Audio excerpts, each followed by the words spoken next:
Sir যাই বলুন, যা দেখলাম আপনার নাতিটি অত্যন্ত ভীতু প্রকৃতির একটা মানুষ, যার মনের জোর একেবারে জিরো। আমি দুর্বল? হ্যাঁ, আমাকে দুর্বল বলে নিজেকে বীরপুরুষ বলা? আমি ভীতু? হ্যাঁ, দেখাচ্ছি। আজ তো গোড়া সেন দেখিয়ে দেবে যে গোড়া সেন যদি কাউকে ভালোবাসে তাহলে তার জন্য আকাশ পাতাল এক করে দিতে পারে।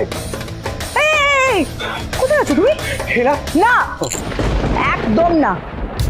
এলার সঙ্গে দেখা করার চেষ্টাও করবে না তুমি, কারণ আমি চাই না যে এই বিয়ের আগে আমাদের এলার ওপর কোনো রকম অশুভ মানুষের ছায়া পড়ুক। আমি আপনাকে জানিয়ে রাখলাম যে ওই চাবি আমি আদায় করবই, আর কোনেকেও আপনাদের এখান থেকে আমি ভাগাবো, এই আমার চ্যালেঞ্জ।